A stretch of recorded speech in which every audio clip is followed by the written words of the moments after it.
They always underestimated us. For a century, the Galactic Council viewed humanity as a minor species, barely out of its cradle. We were tolerated, at best, invited to observe the Council's grand debates, but never taken seriously. Not by the Ithari, who ruled most of the Inner Rim, nor by the cold-blooded Trasons, who saw us as brash and backward, and certainly not by the so-called firstborn, the ancient race of elders who thought their millennia of dominance would never end. They didn't know. No one knew. We'd been building for decades, in the dark corners of our solar system, beyond the Kuiper Belt, in the shadow of dead stars, inside the gravity wells of rogue planets where no prying sensors could see. Planet-sized warships. It started after the Second Contact War, back when humanity learned, the hard way, that alliances in the galaxy meant nothing when power shifted. The Trasons betrayed us at Saltir Prime. Over 1 billion civilians dead in an unprovoked strike. The Council issued sanctions, meaningless words. There was no justice, no retribution. So Earth decided to stop playing by their rules. The plan was simple, brutal, ruthless. Build a fleet so vast, so terrifying, that no alien empire would dare lift a finger against us again. No more waiting for permission. No more trusting old treaties. No more weakness. The Terran Strategic Command was born in secrecy. The world governments dissolved their petty disputes overnight when the footage from Saltir Prime came through. The horror was enough to unite even the most stubborn leaders. I remember when I first got recruited. Back then, I was just a deep space engineer, one of the best at zero-gravity construction, but still a nobody. They pulled me out of a mining rig orbiting Neptune and told me I had 2 choices: join the Black Project or disappear forever. Of course, I joined. We built in places no sane person would go. We hollowed out dwarf planets, wrapped them in layers of neutron-forged alloys. We fused entire asteroid belts into superstructure skeletons.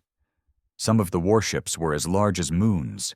Others, true planet-sized behemoths, housed entire military populations. Millions of soldiers, factories, launch bays big enough to disgorge entire armadas.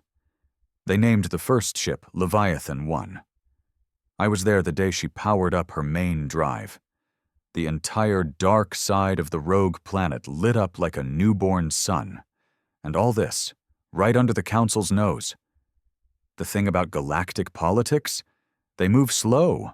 Old empires, old minds. They debated endlessly about economic zones and border disputes while we bled in the shadows. And while they debated, we built. Decades passed. The Terran fleet grew. What started as a desperate act of vengeance became something else. Raw power. The kind of power that changes the balance of the galaxy. And then came the tipping point. A Ithari patrol, too curious for its own good, picked up gravitic distortions near Gliesa 581. They sent a scout frigate. It never returned. For the first time, whispers of something moving in the outer rim began to spread. The Council dismissed it, of course. Human superstition, they called it. Idiots. They didn't know we'd already mobilized. By then, 7 planet ships were fully operational, another 12 nearing completion. Entire flotillas of dreadnoughts and support cruisers waiting in their shadows. The Council summoned Earth to a hearing. One last attempt to scold us like children. The President declined to attend. Instead, he sent a message that would echo through the halls of galactic history. We are done kneeling. We are done waiting. Watch the skies. 2 days later, Leviathan 1 entered Council space. The galaxy had never seen it coming. It was the largest vessel ever seen in Council space. Leviathan 1 emerged from fold space just outside the capital system of Erythra Prime. No fanfare. No warning. One moment the stars were clear. Then they were swallowed by a wall of steel and fury. I watched the live feed from our command deck. Even after years of building her, even knowing every bolt and drive array, seeing her like this, it made my blood run cold. And proud. Very proud. "Status report," General Mercer barked. His voice carried the weight of a man who'd given everything for this moment. "All systems green. Weapons hot. No hostile response yet," came the reply from Commander Juno at the tactical station. Of course, there wasn't a response.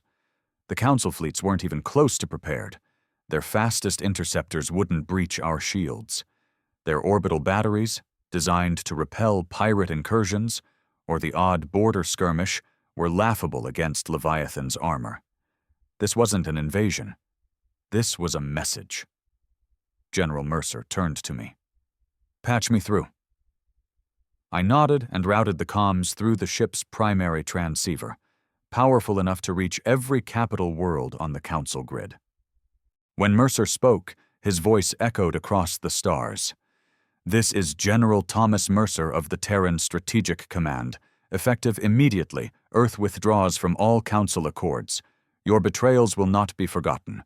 Any hostile action will be met with overwhelming force. You have witnessed our capability. Consider this your first and only warning." Simple. Director. No room for misinterpretation. The Council chamber, of course, descended into chaos. We monitored the feeds. The Yathari ambassador was shrieking about illegal acts of war. The Trassans called for sanctions, cowards after what they'd done to Saltir Prime. The firstborn? Silent. Their ancient faces unreadable, but we knew. They were afraid. Good. "Multiple fleets mobilizing," Juno reported. "Outer Rim defense forces are converging on our location. Estimated arrival, 3 hours." "Let them come," Mercer said coldly. "Deploy the screen." Across the void, smaller Terran dreadnoughts and cruisers began to pour from Leviathan's hangars. It was a sight to behold. An entire fleet launched from within a single ship. Thousands of hulls gleamed dark against the Erythra star. I leaned forward, heart pounding. We weren't here to start a war, not yet. But if they forced our hand— "Sir," I said quietly, "you know they won't back down. They can't afford to, not after this." Mercer nodded grimly. "That's the point." You see, this wasn't just about revenge. It was about changing the order of the galaxy. For too long, humanity had been at the bottom of the ladder. We'd traded, begged, allied, and been betrayed for our efforts. Now, we had the leverage, fear, the one currency that mattered. But leverage alone wasn't enough. We needed blood to seal it. "Enemy fleets entering system," Juno reported. "Flagship identified. Trassan warbarge Dominion's Fist. They're leading the charge." I almost smiled. The Trassans again. Fools. "Engage defensive posture," Mercer ordered. "No first strike unless fired upon." We waited. Minutes dragged by like hours. The enemy fleet closed in. Hundreds of ships, formation tight, weapons charged. Then it happened. A single energy lance fired from Dominion's Fist, streaking toward one of our vanguard cruisers. A mistake they wouldn't live to regret. "Return fire," Mercer said. The first volley from Leviathan's main guns tore through space like the wrath of a god. Each round, massive, magnetically accelerated slugs struck with enough force to crack a planetary crust. The lead Trassan warships vanished in fire and debris. In seconds, their formation broke. Status? 30 enemy ships destroyed, the rest are retreating. "Pursue," Mercer ordered. "No survivors." Our dreadnoughts surged forward, finishing the job. The Council fleet, so confident, so ready to put humanity in its place, was annihilated within the hour. No human casualties, not a scratch on Leviathan's hull. And the message? Broadcast across every channel. "This is the power of Earth. Test us again, and you will burn." But victory came with a price. Within days, the galaxy was in uproar. Emergency council sessions. calls for joint military action, bounties placed on every human ship.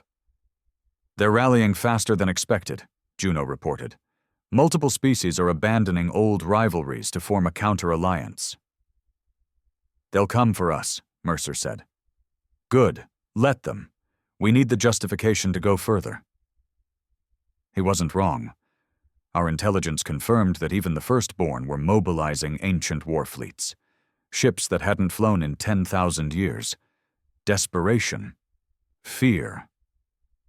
Meanwhile, back in Sol, the rest of the Leviathan fleet was preparing. 7 planet ships, each larger than the last. Leviathan 1 was only the vanguard. I returned to Mars for a brief respite, though sleep eluded me. The war had begun. There was no turning back. I met with Director Hale, one of the architects behind the entire Black project. A cold man. Brilliant but ruthless. You understand what's coming, Hale said. This won't be a limited conflict. The Council will throw everything at us. I know, I replied. You also know, he continued, voice like ice. We can't show mercy. Not this time. I nodded. No more treaties, no more second chances. The galaxy had shown us its true face. It was time humanity showed ours. The second strike came sooner than expected. A combined fleet, firstborn, Ithari, Trasan, over 10,000 ships, descended on the Vega corridor, one of Earth's key trade routes. Their goal? Cut us off, starve our outer colonies, force a surrender. They didn't know we had a second Leviathan already deployed, Leviathan 2, Oblivion. Where Leviathan 1 was designed for shock and awe, Oblivion was built for slaughter. Its weaponry? Planetary disintegration arrays, singularity bombs, gravitic rippers. No fleet had ever faced such a thing. The Battle of Vega lasted 6 hours. 6. When it was over, space itself was scarred. The enemy fleet was gone, reduced to drifting wreckage and radioactive husks. Our forces suffered minor losses. The message was clear. Humanity was not to be trifled with. Back on Earth, the President addressed the population. He didn't speak of peace. Not anymore. They underestimated us. They betrayed us. Now they fear us, as they should. We will not rest. We will not yield. The stars themselves will remember this day, the rise of Terran supremacy. And the people cheered. The old ideals, unity, diplomacy, cooperation, were gone, replaced by a new creed, strength, vengeance, dominance. Some questioned the cost, some whispered of the morality, but their voices were drowned in the roar of victory. As for me, I had no illusions. We had crossed a line. There was no going back. And deep down, I didn't want to. The galaxy had forced our hand. Now it would feel the full weight of humanity's wrath. And this was only the beginning. It didn't take long for the cracks to show. After Vega, the Council's so-called Grand Alliance started to fracture. Their species had never truly trusted each other. The only thing holding them together now was fear of us. But fear is a poor glue when the blood starts to flow. And we made sure the blood flowed. Mercer, now Supreme Commander of Terran forces, ordered strikes across the Outer Rim. Precision raids. No grand battles, just a steady drumbeat of terror. We targeted shipyards, fuel depots, communications hubs. No warning, no survivors. I was part of the engineering team aboard Leviathan 3. Dominion. She wasn't quite finished, but finished enough. Her role was surgical annihilation, pinpoint orbital bombardments designed to cripple the enemy economy. We hit the Ithari first. Their colonies on Veos Prime burned under Dominion's guns. The screams on the open channels. I won't lie, they haunted me. But I never looked away. This was war. You win, or you die. The Ithari chose this path when they left Saltir to rot. No mercy. The Council's response? More posturing, more empty threats, but behind the scenes they were falling apart. Our intelligence operatives reported heated arguments within the Alliance. The Trassans accused the firstborn of cowardice. The Athari demanded more ships from their allies, ships those allies weren't willing to give. And then the betrayal started. The Rith Collective, a minor species, but one with a sizable fleet, switched sides. Publicly. They pledged loyalty to Earth in exchange for protection. It sent shockwaves through the galaxy. If the smaller powers began defecting, the Council was doomed. And everyone knew it. That was when the firstborn finally moved.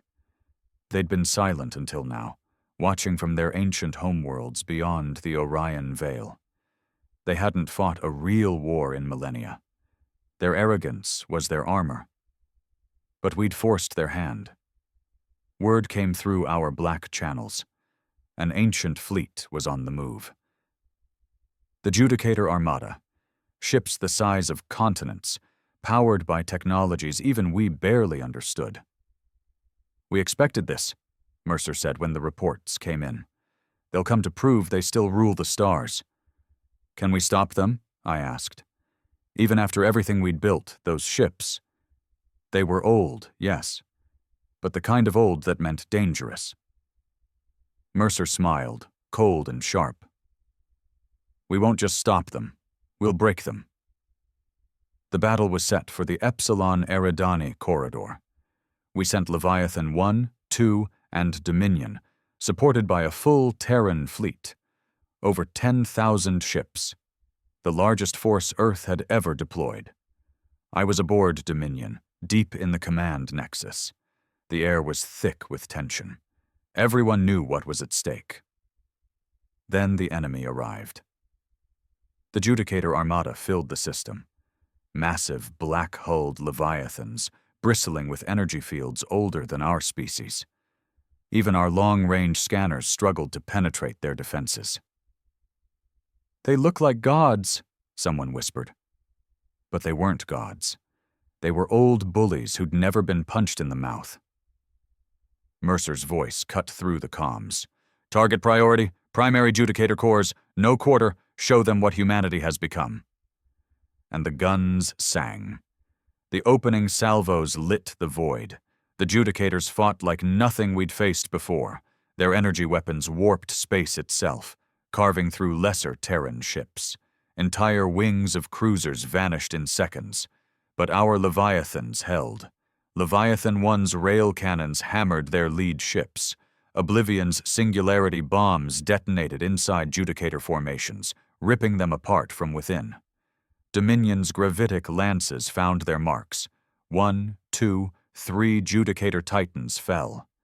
Still, the enemy pressed forward. They had millennia of arrogance to prove. I worked the gravitic calibration systems, fingers moving on instinct. One mistake here, and our own ships could be caught in the crossfire. Then came the turning point. Leviathan 2 pierced the Judicator flagship's main shield with a full-powered singularity core. The resulting implosion was catastrophic. A black hole blinked into existence for a fraction of a second, swallowing half the enemy formation. The Judicators faltered. That was all we needed. Our dreadnought wings swarmed the survivors. The final Judicator Titan broke apart under concentrated railfire. The last remnants fled into deep space. Epsilon Eridani was ours. The galaxy went mad. The firstborn defeated. The Council in shambles. Worlds that had mocked Earth a decade ago now sent envoys begging for protection or surrendering outright. But not everyone was ready to kneel. The Athari High Conclave issued a desperate call for vengeance, a final crusade to exterminate humanity before it was too late. Fools. We intercepted their plans. A multi-species strike force, 50,000 ships, was massing near the Pentarous expanse. Their goal, Sol itself. "They want to burn Earth," Mercer said, eyes cold. "Then we draw them in," Hale replied, "and we show them what real terror looks like." The trap was set. We leaked false intel, made it seem like Sol's outer defenses were weak. The enemy took the bait. They came in force. 50,000 ships, all races, all desperate. Waiting for them? Not just our leviathans. We'd deployed something new. Project Gorgon. I'd only heard whispers. Experimental weapons beyond the bounds of physics. Gravitic resonance fields. Temporal destabilizers. Planetary-scale EMP bursts. Now they would be tested. As the enemy fleet breached the heliopause, Gorgon stations activated. Space itself rippled. Enemy ships lost power. Crews reported time loops, sensor ghosts, systems failing one by one. Then the leviathans struck. It wasn't a battle. It was an execution. Within 2 hours, the enemy was gone. 50,000 ships reduced to wreckage. Not one reached Earth orbit. And the footage? We made sure it was broadcast galaxy-wide. "This is your future," Mercer's voice declared over the shattered comms. "Resist and be erased." In the aftermath, the Council collapsed. World after world broke away. Some fled to the galactic fringes, others pledged fealty to Earth. And on Sul, the transformation was complete. The Terran Union was born. No more united Earth. No more pretense of democracy. We were an empire now, and the stars belonged to us. Mercer was acclaimed as Supreme Imperator. Hale vanished into the Black Projects. Rumors said even darker weapons were being built. As for me, I stood aboard Dominion, looking out at the stars. The galaxy had once mocked us, feared us, betrayed us. Now it belonged to us, and deep down, I knew. We weren't finished, not by a long shot, because in the farthest reaches of space, beyond even the old Council records, other powers watched. Older. Stranger. And if they came, we would be ready. We were no longer prey. We were the apex. The smell of ionized metal was thick in Dominion's lower decks as we prepped for launch. Final checks, last-minute calibrations, not because we needed to, but because none of us could sit still. Epsilon Eridani wasn't just another engagement. It was the engagement. The firstborn were coming. You could feel it in the air, the way the veterans spoke in clipped tones, the way the new recruits faked bravado and prayed no one noticed their hands shaking. I wasn't a soldier, still an engineer by trade. But on a Leviathan-class warship, no one was safe from the fight. The old rule was simple. If you're breathing, you're useful. I checked the gravitic arrays one more time, fingers running over controls I could have worked blindfolded. The systems were stable. Our new tech, gravitational pulse cannons, singularity torpedoes, still experimental, still dangerous to us if miscalibrated. But if they worked, they'd tear the Judicator Armada apart. "Status?" I turned. General Mercer himself had entered the deck, eyes sharp, uniform plain and without medals. He didn't need them. His presence was authority enough. "Arrays green. Weapons charged. Shields cycling nominal." "Good," he said. "The firstborn think age makes them untouchable. We'll show them how wrong they are." He didn't say it, but we all knew. This was personal. The old empires had spat on humanity for generations. Let us bleed at Saltir. Mocked our rise. Now they were afraid, and that fear made them dangerous. They arrived in force. Our deep space sensors picked up the distortion waves first. No fold signatures. These weren't ships coming through the normal space lanes. The firstborn had their own methods, ancient and half understood. The Judicator Armada materialized at the system's edge like ghosts. Hundreds of titanic vessels, city-sized or larger, covered in black metallic scales that shimmered with strange energy fields. I heard more than one officer whisper, "Impossible," when the scans came back. Nothing should have survived that long. These ships were older than human civilization itself, older than Earth's recorded history. But they were here, and they were coming. The fleet assembled fast. Leviathan 1, Oblivion, Dominion, thousands of escort ships, carriers, stealth frigates, the most powerful force Earth had ever sent beyond its borders. Enemy formation advancing, Juno reported from Tactical. Estimated impact in 42 minutes. Mercer stood at the central display, silent. Finally he spoke. Let them come. The battle began with a flash that blinded half our sensors. Firstborn weapons weren't like anything we'd seen. Reality itself seemed to bend around their initial strikes. Several of our forward dreadnoughts vanished. No explosion, no debris, just gone. My blood ran cold. They're using spatial fracture tech, someone whispered. God help us. But our leviathans answered.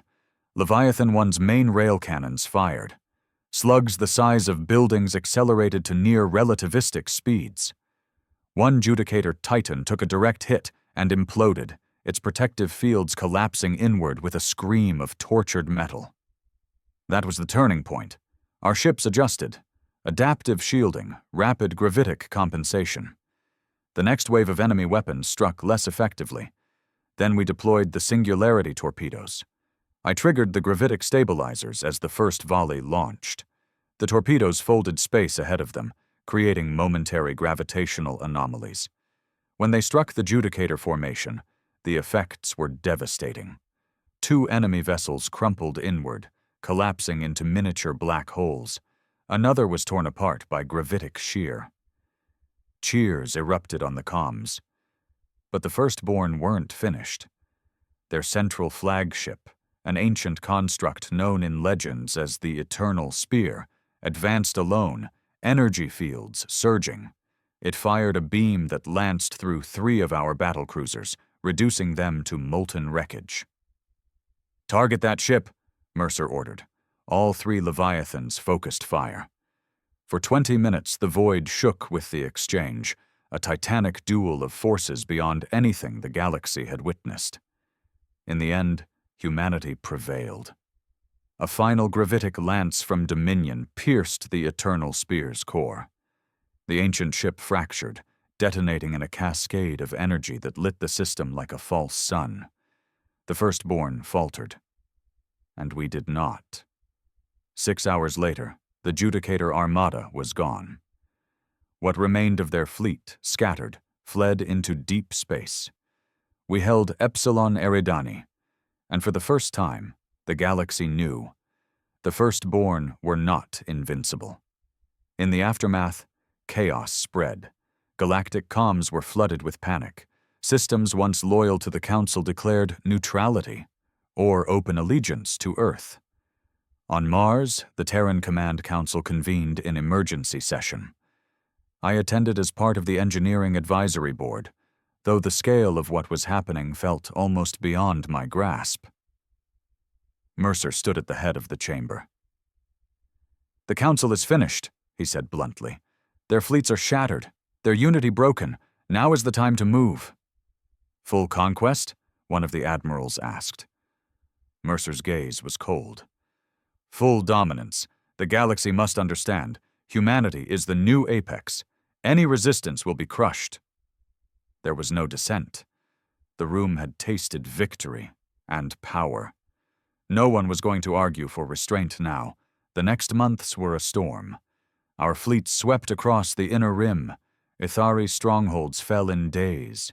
The Trasan homeworld was encircled and blockaded. Everywhere we went, resistance crumbled, or was annihilated. The smaller species capitulated quickly. Some begged for alliance. Others simply surrendered and hoped to survive. The old Galactic Council dissolved. In its place, a new order rose. The Terran Union. No pretense of shared governance. Earth ruled, period. I returned to Dominion between campaigns, overseeing upgrades. The mood aboard the Leviathan was different now. Harder. The crew walked with the confidence of conquerors. The losses of Saltir, the humiliation of the old council, those were distant memories now. But there was something else, too. A tension beneath the surface. Rumors. Some said Hale's black projects had gone even darker, that new weapons were being tested, things that bent not just space, but time, thought, even life itself. I didn't know what to believe. But I knew this: the galaxy had changed, and we had changed with it. Late one cycle, Mercer called me to his private chamber. "You've seen what we've built," he said, "but the work isn't finished."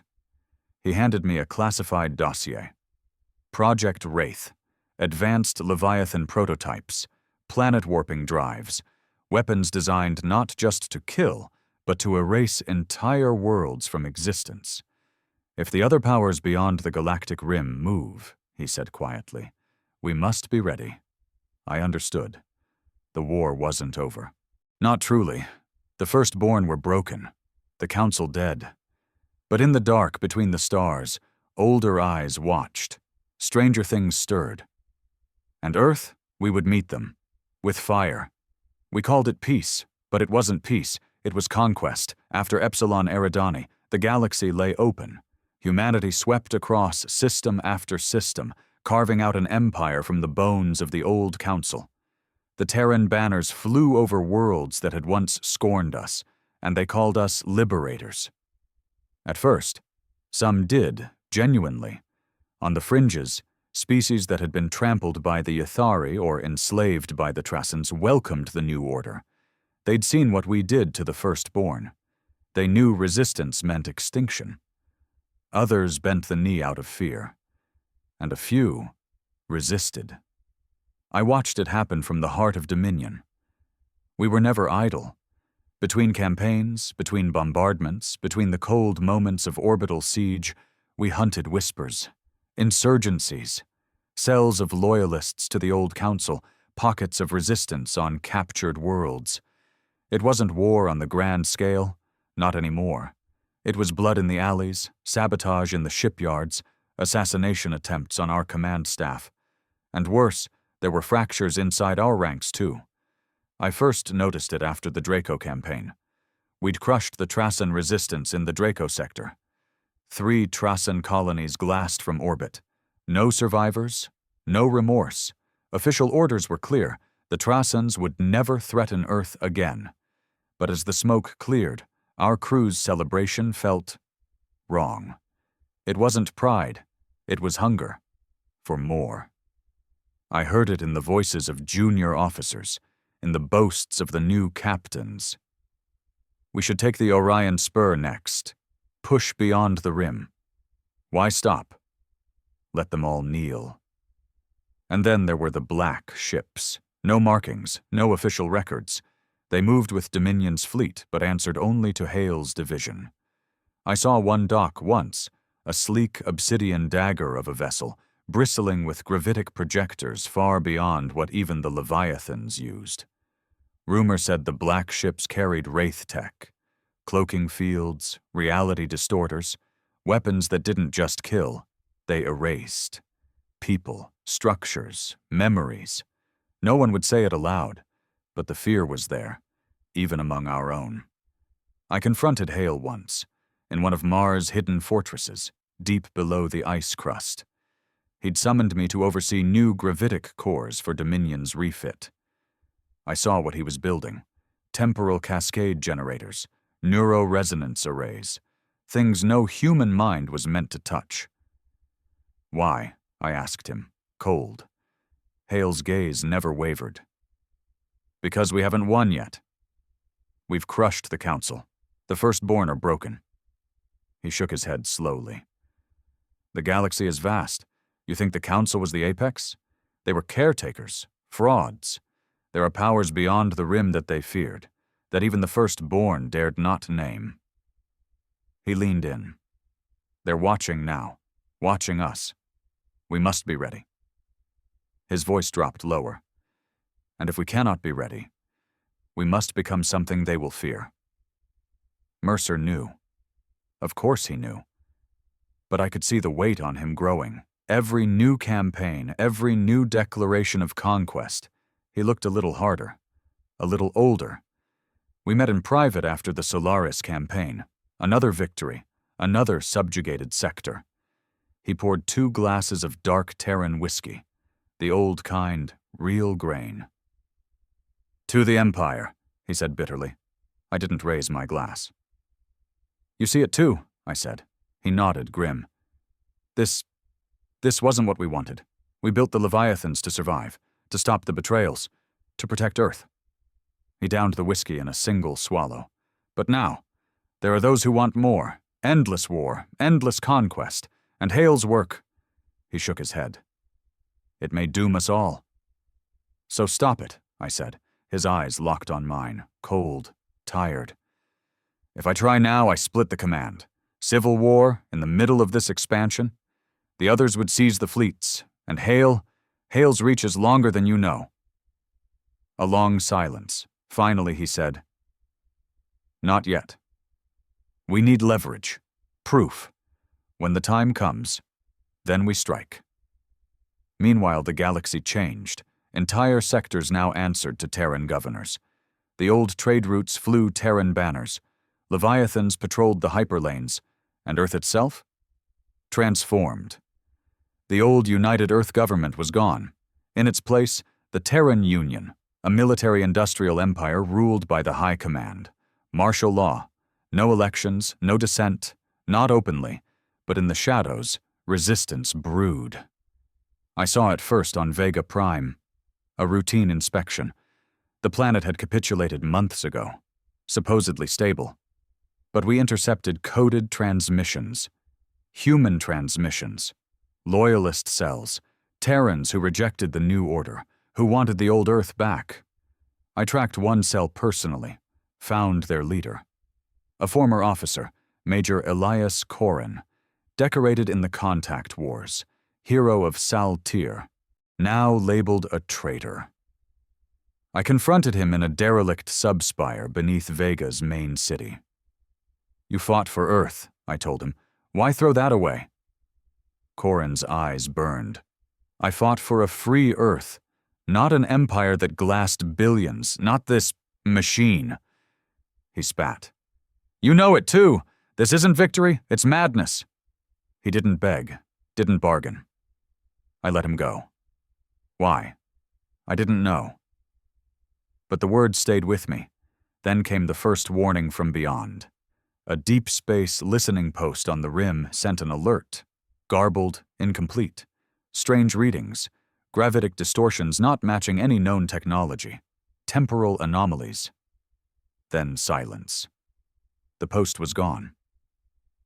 We sent a scout fleet. They didn't return.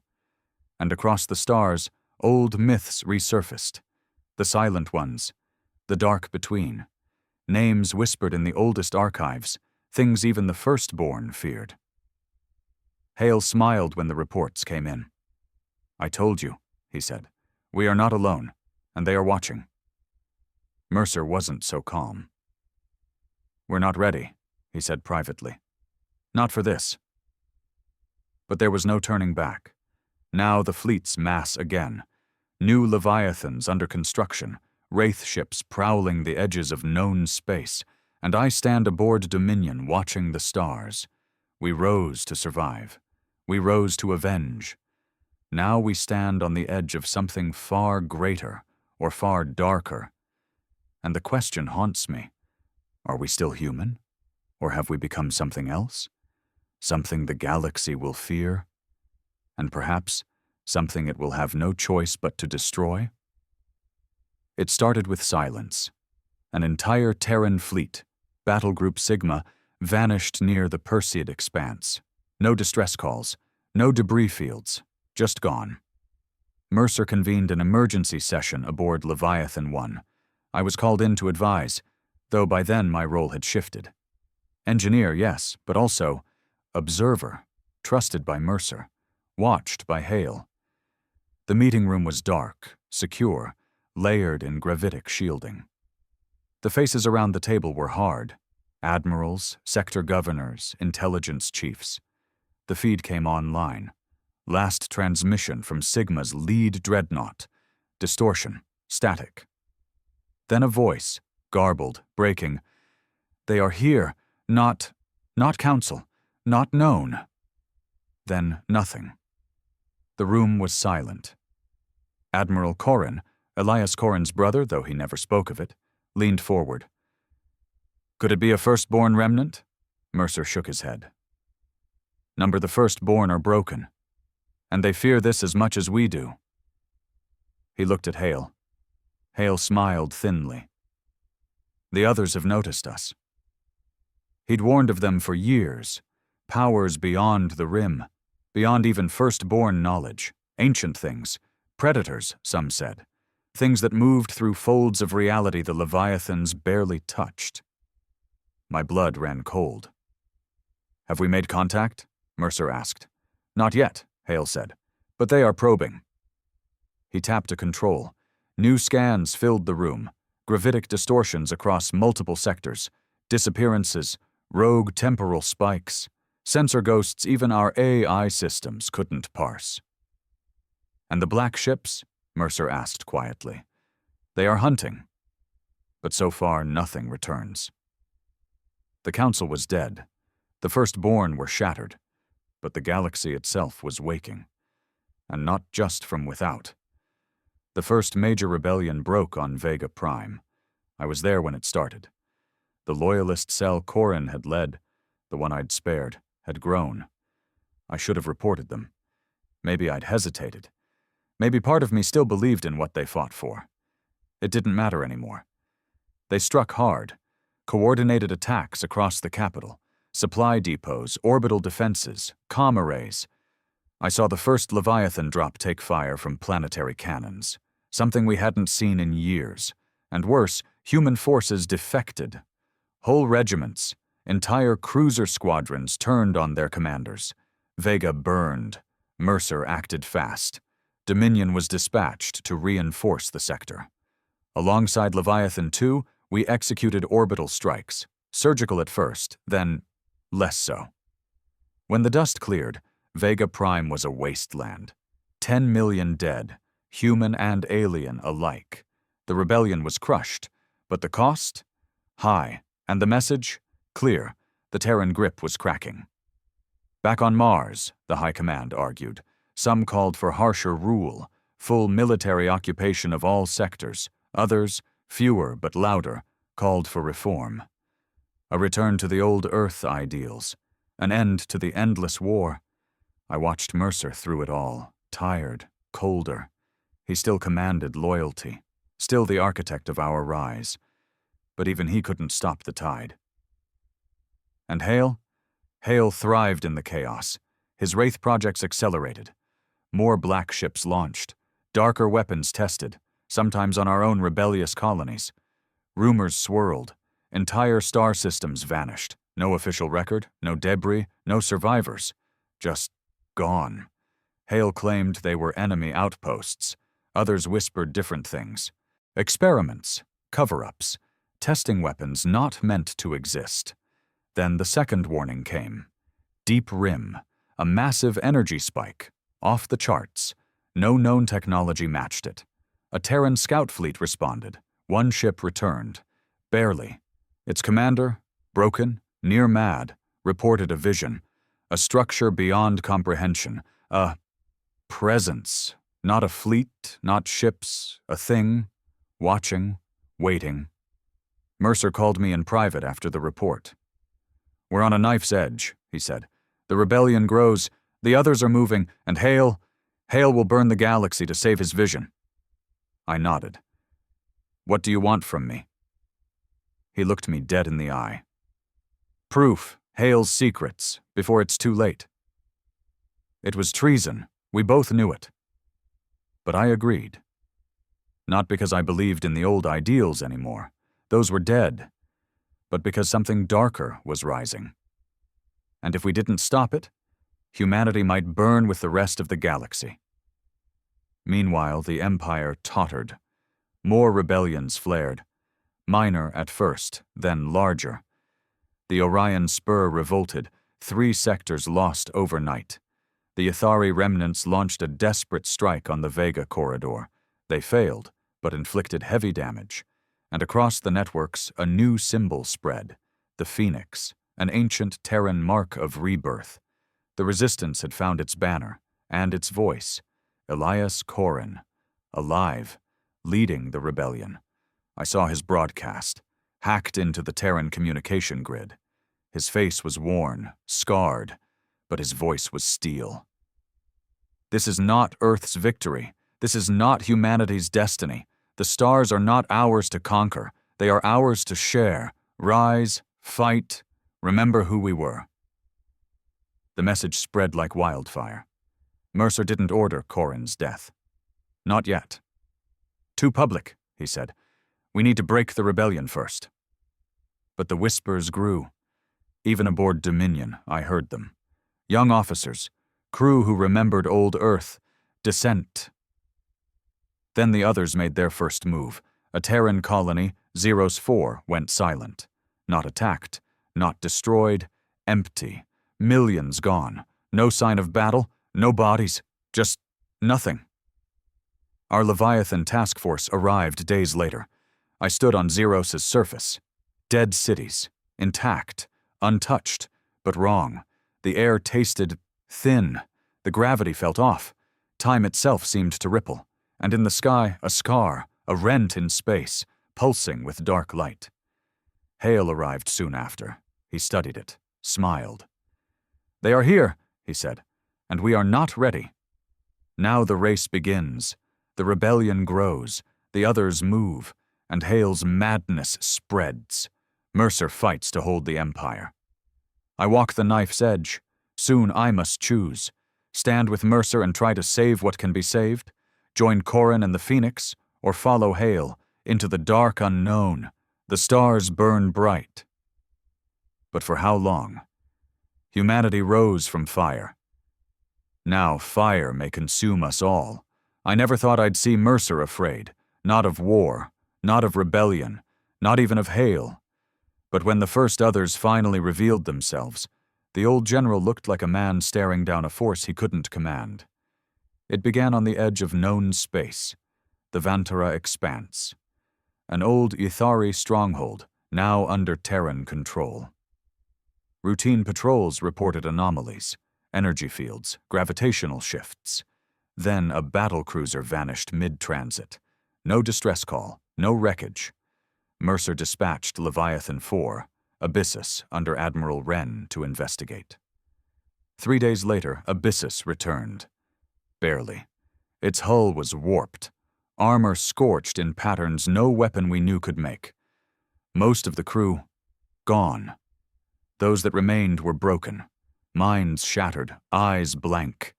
The ship's AI had fragmented itself just to survive. The last coherent log came from the chief tactical officer. His voice was ragged, gasping. They are not ships. They are shadows, thoughts. They think us prey. We cannot fight thought. I stood in Dominion's command nexus when Mercer played the recording. No one spoke for a long time. Then Mercer looked at Hale. Well? Hale looked pleased. They are testing us, he said. We have their attention now. And we can fight this? Mercer asked flatly. Hale smiled. With the right weapons, the right sacrifices. I saw Mercer's jaw tighten, and I knew the lines between them were hardening. Behind the scenes I moved, following Mercer's orders, digging into Hale's hidden projects. Project Wraith was just the surface. Below it, something darker. Project Nyx, hidden facilities, research beyond Terran law, beyond Terran sanity, experimental weapons, yes. But also, something more. Attempts to breach the veil, to control the others. It was madness. The data spoke for itself. Hale's scientists had captured fragments, quantum echoes, neural imprints of the other presence. They were trying to build an interface, a way to communicate, or worse, a way to bend these forces to Hale's will. The risks? Catastrophic. The lead researcher's final report was blunt. Probability of containment failure, 94%. Probability of universal destabilization, 73%. Recommendation? Terminate project. Hale ignored it. Mercer read the same report. His face went pale. He'll kill us all, he said quietly. The rebellion, the empire, none of it will matter. He met my gaze. It's time. The plan was simple. Expose Hale, rally the high command faction still loyal to Mercer, seize the black sites, shut down Nyx. Before Hale triggered something we couldn't stop. But simple didn't mean easy.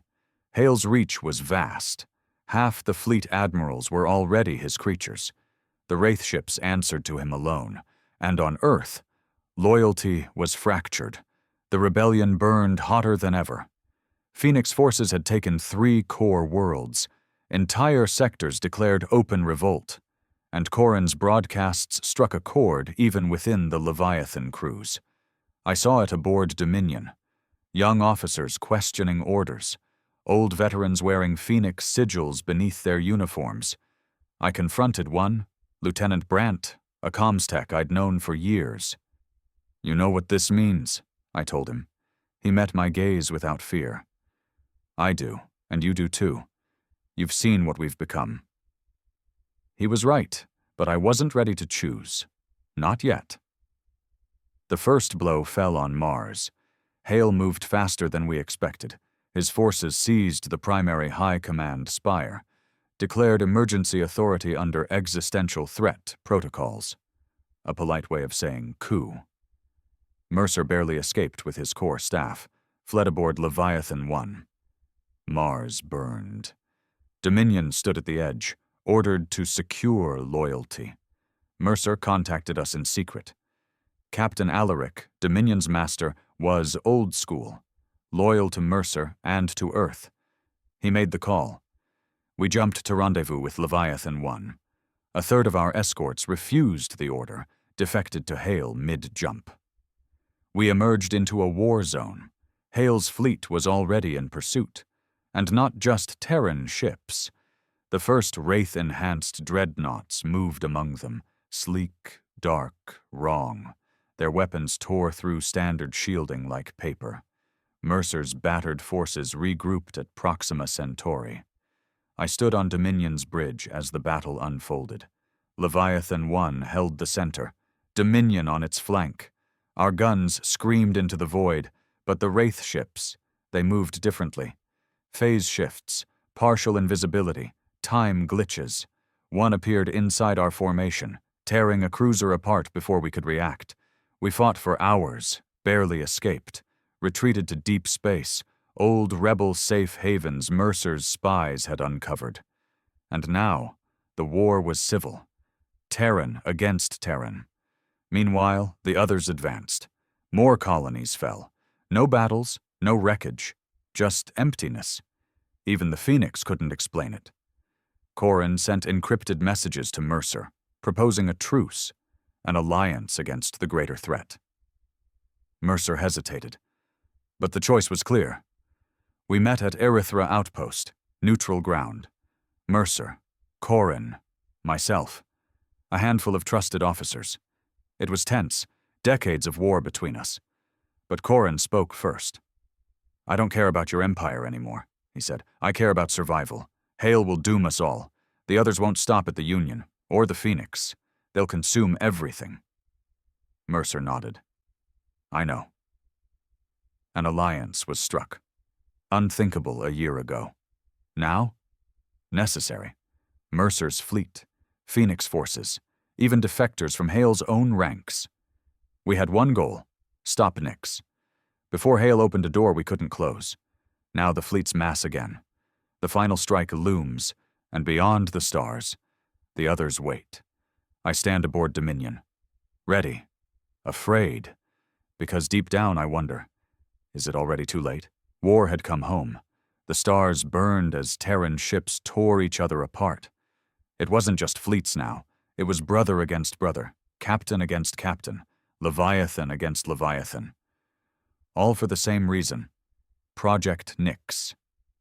We knew where Hale's core site was. Nyx Prime, a hidden complex deep beneath Titan's surface. Old mining tunnels converted into a sprawling black lab. And above it, a fleet. His fleet. Wraith ships in force, half of Earth's elite squadrons, and Leviathan 5, Revenant, now fully Hale's flagship. He had moved faster than we'd feared. The breach had already begun. I saw the first scans. A rip in space above Titan, spreading. The laws of physics degraded near it. Ships' clocks ran out of sync. Signals echoed before they were sent. Gravity rippled. And worse, shadow forms moved within the breach. Not ships, not matter, thoughts, predators. Our alliance had no choice. Mercer, Corin, Phoenix forces, we gathered everything we had. 2 leviathans, Dominion and Leviathan 1, 5 Phoenix dreadnoughts, a ragged fleet of defectors and loyalists. It wasn't enough, but it was all we had. I stood with Mercer aboard Dominion. He looked across the fleet display, cold eyes, hard face.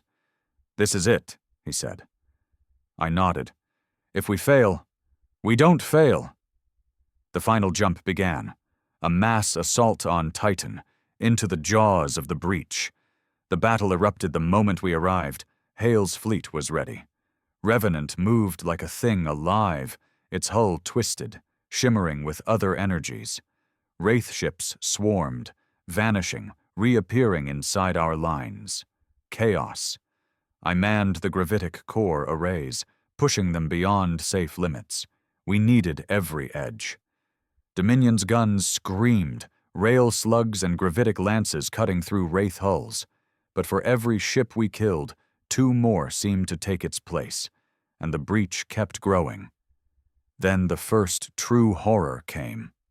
An enemy ship breached our port flank. No ID, not a Wraith, not a Terran design, a dark mass, writhing, shifting. It didn't fire weapons. It projected something, a psychic pulse. Half our port crew collapsed, screaming, bleeding from eyes and ears. Mercer's voice snapped through comms. "Focus fire! Kill it now!" We poured everything into it. Gravitic blasts, singularity torps. It flickered and vanished. Not destroyed. Withdrawn. Learning. I looked at Mercer. His face was stone. "They're coming through faster." Meanwhile, Phoenix forces led by Corin had broken through to Titan orbit. Dropships descended, a desperate ground assault on Nyx Prime. If they could reach the core, shut it down, we might stop the breach, or buy time. Dominion held the line above. Then a signal cut through the chaos. Hale himself, a direct channel. His face appeared, gaunt, eyes burning with unnatural light. "You cannot stop this," he said. "You cannot cage the future." Mercer answered coldly. "You're killing us all, Hale." Hale laughed. Evolution is never painless. The feed cut. Moments later, Revenant surged forward. Target, Dominion. The 2 leviathans collided in battle. Our shields screamed. Hull breaches opened. Decks tore apart. I fought from engineering, rerouting power, sealing ruptures, feeding the weapons. No time to think. No time to feel. Only survival. Above Titan, the breach writhed. Larger now, nearly planetary in scale, and from within, more shadows came. Then, hope. Corin's team reported breach of Nyx Prime's outer defenses. They were inside, fighting room to room, but time was running out. Mercer made the call. "Prepare for orbital strike. We would glass Titan if we had to. Stop Hale, stop the breach, at any cost." But Corin's voice broke through. "Give us 5 minutes. 5 minutes. Eternity in battle." Revenant struck again, crippling our starboard batteries. Our main rail cannon was offline. I worked furiously, bypassing blown circuits, realigning the gravitic lenses. Fingers bloody, breath ragged. One more shot. We needed one more shot. Then, Corin again. "We've reached the core, fighting in the heart of Nyx Prime." I heard the reports. The core wasn't machinery anymore. It was alive, warped by the others, pulsing, thinking, trying to expand the breach. And Hale was there, personally, trying to merge with it. Corin's last transmission was chaos, gunfire, screams, then static. We had no choice. "Fire," Mercer ordered. Dominion charged its main cannon, the repaired lens barely holding. Target, Titan. At the last second, a new signal. Corrin's voice, ragged, weak. Core destabilized. Breach collapsing. Get clear! The breach above Titan convulsed. A scream, not sound, but mind-breaking thought, echoed across every comm. The shadows recoiled. Titan cracked. The breach imploded. A shockwave tore through orbit. Revenant vanished, consumed by the collapse. The Wraith fleet shattered. Silence. We'd won, at a cost. Titan was gone, a shattered moon. Half our fleet was wrecked, but the breach was closed. For now. Hale was dead. Corrin's team, missing, no signal. I stood with Mercer on Dominion's bridge, watching the debris field, smoke, silence, and the stars beyond, cold. We bought time, I said. Mercer nodded. For now. But even then, we knew. The others weren't finished. The breach had been a door, a knock, and now, they knew we were here. Humanity had survived. Barely. But the war was not over. It had only begun. And deep down, I wondered, could we win, or had we already lost? The silence after Titan was worse than the battle. No victory parades, no speeches, no medals, just wreckage, in orbit, on the ground, and in the hearts of those who survived. We limped back toward Sol. Dominion was barely spaceworthy, half her decks gutted, her main drives sputtering. Of the fleet we'd launched, only a fraction returned. And Earth? Earth didn't celebrate. Earth buried its dead. The Terran Union was broken. Hale's death left a vacuum. The High Command shattered into warring factions. Phoenix cells surged, taking back system after system. Some sectors declared independence outright, refusing both Union and Phoenix rule. Old Earth ideals, freedom, democracy, flickered back to life in the cracks. But they were weak flames, struggling against the storm. Mercer tried to hold the center. He called for unity, reconstruction, preparation, because he knew better than anyone that the others weren't done. Titan had been one attempt. The next would be worse. I saw him in the war room one cycle, hunched over a star map. His hands trembled just slightly. "What's left?" I asked. He didn't look up. Not enough. The first signs came sooner than expected. Deep space telescopes, those still operational, detected anomalies at the edges of known space. Ripples, breaches, multiple. Small at first, testing, pushing, then larger. Whole sectors went dark. No distress calls, no survivors, just silence. The others weren't like anything we'd fought before. Not ships, not armies. They were invasions of reality itself, thoughts weaponized, space folded against us. Fighting them was like punching smoke, like screaming at a nightmare. We gathered what we could. Mercer rallied loyal fleets, Terran, Phoenix, Independent. Old grudges buried beneath the need to survive. But it was too little. We saw the first true assault at Telos Reach. The breach bloomed like a black sun.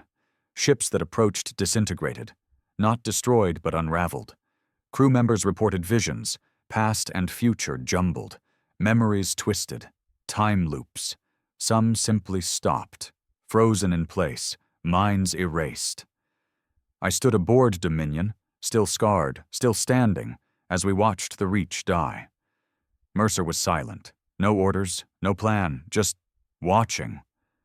When the breach consumed the Telos star, we knew. We couldn't win. Not like this. Desperation breeds madness. Some factions turned to old tech, forbidden weapons from the contact wars, singularity bombs, viral AIs. Others fled, deep into the galactic rim, hoping distance would save them. It wouldn't. The others didn't move by distance. They moved by thought. Where we thought we were safe, they would follow. Mercer gathered us one last time. The surviving captains, the rebel leaders, even Corrin, somehow alive, scars running down his face, eyes harder than before. We met in the ruins of Luna Command. No ceremony, no rank, just men and women facing extinction. Mercer spoke first. "We can't fight them," he said. "Not conventionally." He looked at Hale's old notes, scattered on the table. "But there's a chance." He outlined the plan. A weapon. Not of destruction, but of denial. If the others fed on thought, on reality, then we would starve them. A singularity cascade.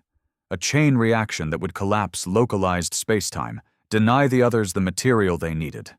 The catch? It would cost us everything. Sol. Earth. Humanity's cradle. Everything we were. Gone.